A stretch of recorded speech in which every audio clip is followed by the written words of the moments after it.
take about 20 minutes. Bit of background about the school, and also it will demonstrate how the classroom works and give you a feel for how that works. I shall also turn on my camera so that visually you can see me all. So good evening everyone and welcome to the event. After I've been through a presentation about the school, and we won't be taking questions during that time because I need to get through that, and then we move on to the second half where I will quickly run through some frequently asked questions, the sort of questions we get every event, so that hopefully that answers a lot of the questions that do get repeated.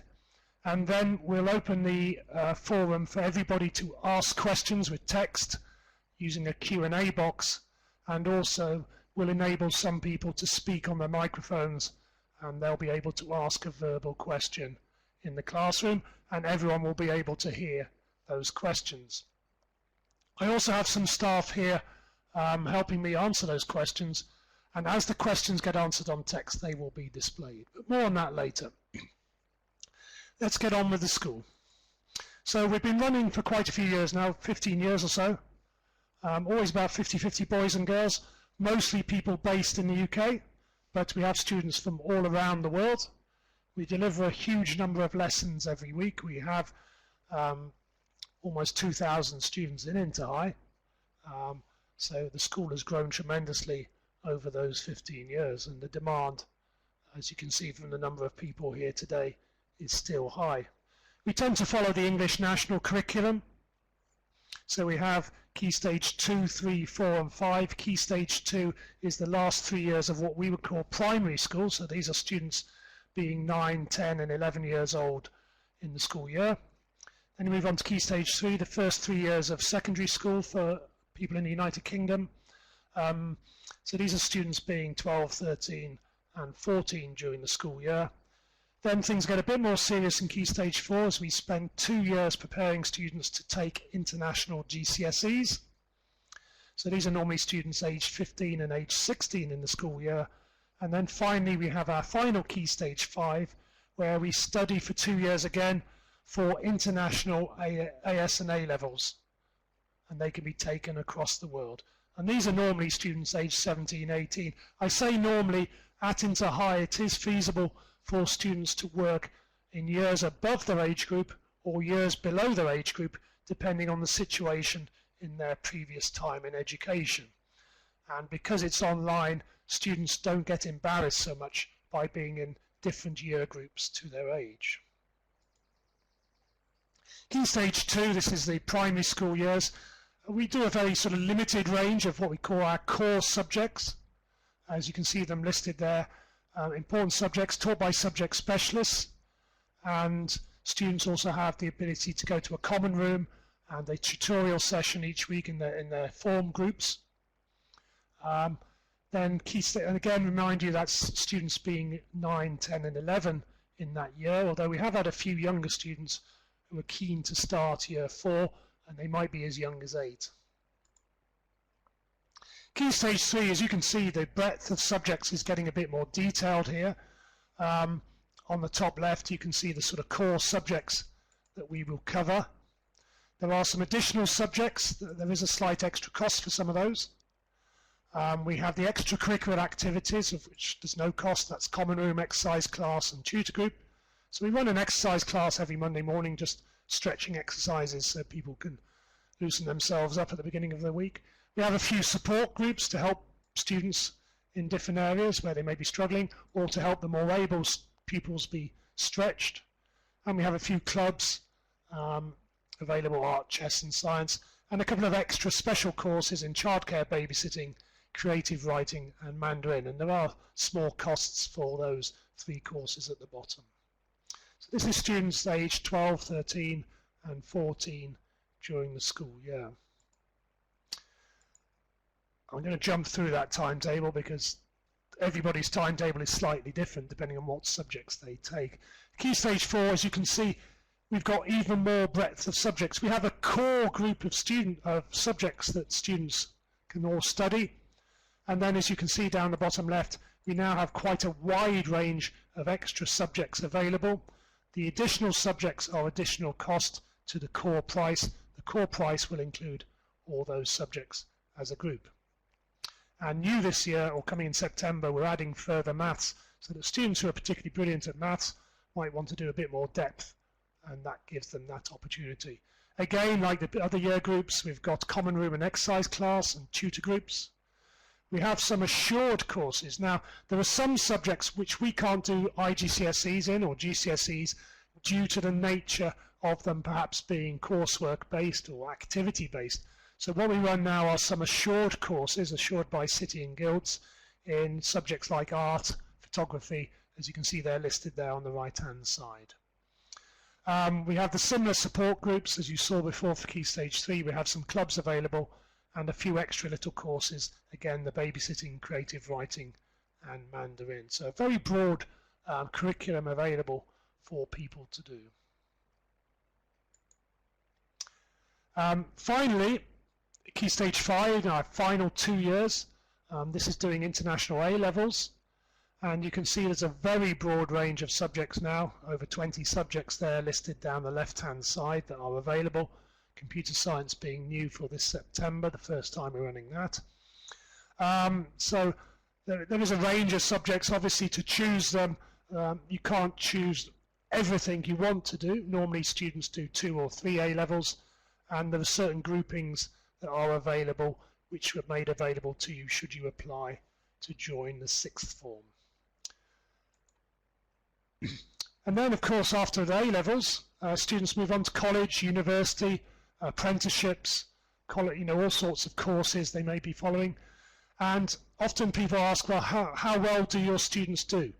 Well, we have the full range. What InterHigh enables students to do is to achieve what they are capable of achieving. So if you're a bright student like Sarah here, we provide all the materials, resources, support from teachers to enable you to go to university, the top universities, get a degree in law like Sarah. But basically our students are able to get and achieve what they are capable of achieving. In addition to that, the one X factor that we are able to give to our students is an independent learning skill. Because our students learn from home, online, what we find is when we get feedback from them going to university and college is they are very capable of coping with that because they are used to being independent learners. So they haven't been spoon-fed like students can be in a private physical school or other physical schools. Our students are very good independent learners, and they develop a very good skill at learning independently and finding things out for themselves, which is important when you go to university and college because you will not be spoon-fed like some students are at school. To check how our students are progressing, we do some, when students join us, we do some assessment tests depending on their age. This tells us the predicted grades, what they are capable of achieving, and we monitor progress against that, and we will inform you if your child student is performing below that. We have an exam centre based at InterHigh, but most of our students will be placed as private candidates in schools, exam centres around the United Kingdom and at international schools abroad, or even in the local offices that are available for them to do them. And they sit as private candidates. But if you want to travel to Wales, we have an exam centre here where our students can sit exams, and we can enter them there and they can do the full range of exams available. British Council offices is the word I was looking for. Sometimes students do their exams in British Council offices internationally. We have a pastoral team who can step in if needed to help with any pastoral issues, headed by Thomas, who also actually looks after the exams as well, so he's very busy. We have a senior curriculum team, and you can see the various members of that there, with Sarah, who's Director of Education, and you can see myself down there, bottom left, Paul Daniel, and the other deputy head teachers, Caroline and Stephen, who are with us today, and Tom and Nick as well, part of the team. We're all based, apart from Sarah, in South Wales, and we supervise the teachers from there and ensure that the quality of education is excellent. Now the technology side, we have a learning platform, so our students, our teachers log in every day, they go to a hub. From the hub they can see their timetable, they can get information, announcements, and from the hub they can go to the learning area there where they can participate in lessons, or they can find information about their course. So when they go to the learning area, what they have is they have tiles for each subject. You can see various subjects here, and when they click on those tiles, week by week they will find the information. So for example here, if you look at week 4, you can see there's a PowerPoint for that week. There's some support materials, a quiz, and some homework to be done as well. So within the learning platform is a lot of materials, information, homework that enables our students to learn outside the classroom. So obviously we have the live lessons like this where students are engaging with the teacher, responding with voice, with text. But in addition to that, we provide lots of facilities on our platform for students to work independently, and all our lessons are recorded. You may notice there's a bright red dot in the far right hand corner of the screen at the top. That is showing that this session is being recorded, so students can watch back the recordings whenever they want. 24 hours a day they're available, which is great for going over materials that perhaps you didn't understand fully at the time. It's good for revision. And if students miss a lesson for any reason, perhaps they've got a doctor's appointment or a sporting event, it does mean they can watch the actual lesson that they missed.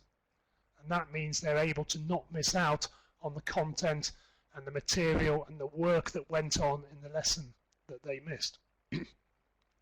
Also, students joining us throughout the year are able to have access to materials and content that has been covered, so they can catch up, because we do have quite a few students joining us during the school year, and we are flexible with that, and we can accept people during the year, and we can provide them with the information they need to catch up and get up to speed. Right, now we'll do a bit about the lessons. The lessons themselves, obviously you've got the teacher here on the camera.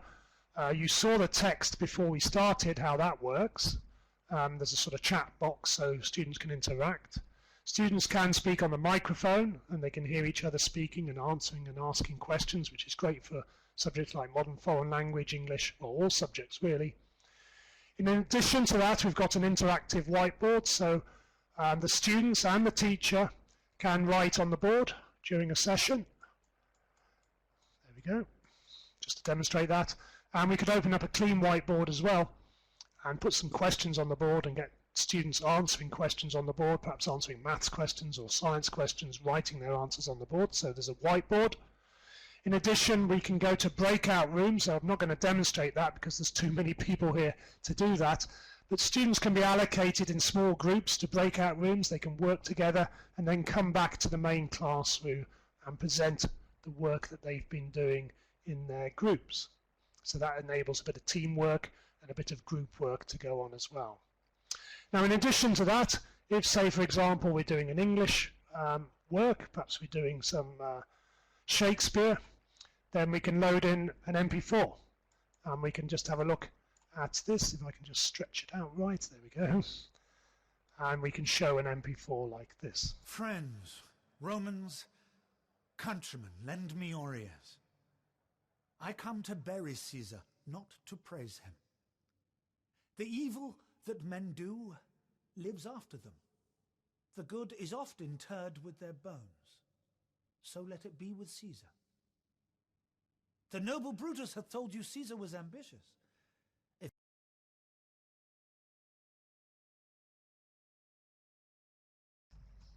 Okay, so that's just an example, so we can show video clips. People often ask about science as well. Now, science is a bit more tricky. There are a certain number of what we call kitchen science experiments we can do, where students can research things, do projects, build things in their house or whatever, obviously within certain safety situations, being careful. In addition to that, teachers can show video clips of science experiments being done, and also we can use some simulation software. So I'm going to demonstrate that now. Just find it on my computer would be good.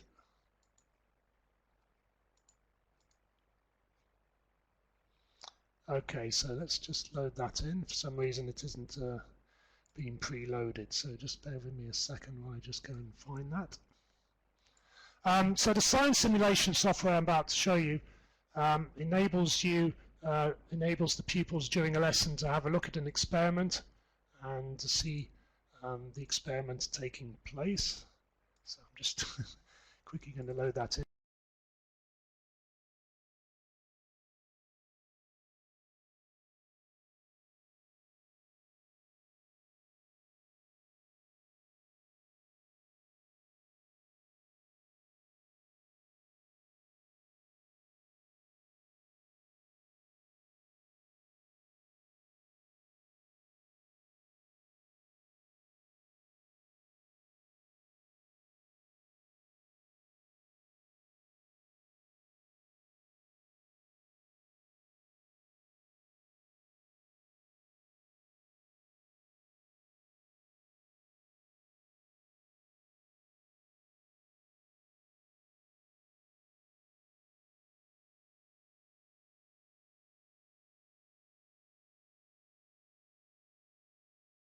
We go. Okay, so a bit of a hiccup there getting that loaded. There are a few internet blips at the moment. So what I'll do is at the end of the session, I will get that science simulation software up whilst we're doing the questions, just to demonstrate that. Apologies for that. The social side of the school, of course, is very important. Many of our students develop friendships in the classroom, so obviously interacting in the classroom, they get to know each other, and it's amazing what sort of relationship they can develop online. Teenagers this day and younger students tend to communicate a lot with text, and they get to know each other. But we do have some physical meetups. We have normally we go to a PGL activity centre. Obviously that may not be happening this Easter, but in future years it will be happening, and it gives an opportunity for students to meet up. Also, for the slightly older students, we hold a ball each summer to give the students a chance to have a activity like that, where they can have a meal, do some dancing and music and that sort of a thing. So occasionally we arrange these things, and everybody obviously is welcome to join in with those. How do we make sure that the quality of our education is good? Well, within our own organisation, of course, we've got an academic advisory board headed by Dame Erica Pinar, who was knighted for services to education, and Carolyn Unstead, who was very high up in the Department for Education at one time. And they ensure and make sure that the education we're providing is of the highest standard, the quality of the teaching is good, and also the quality of the curriculum that we are delivering is suitable. Obviously people do ask about money, so there are fees for attending InterHigh. You can see the key stages there with the core packages that are available. On the website you can enter the information about what subjects you're interested in, what age group, and you can get information about fees on that as well. We offer half-term trials as well, so if you're somebody who's interested and keen but not 100% sure, then one thing we can offer you is a half-term trial, where you basically commit only for half a term. You do a trial, and if at the end of that half term you decide it's not for you, then you can leave on that basis. But if you do decide, and most people do, that they're happy with the service and the education, then you can sign up for a full-time place following that half-term trial. The school is accredited. We are ISO 9001. This is a quality standard, an international quality standard that replaced the old British standards, and it's a quality of management and systems that we are accredited with. We are members of we're in the Good Schools Guide. We're accredited by various exam boards, AQA, EdXL, Cambridge International Exams. We're a member of BESA or BESA, the British Education Suppliers Association, and also approved by NCFE and CASH. So a number of accreditations just to give people confidence in the school being a suitable organisation.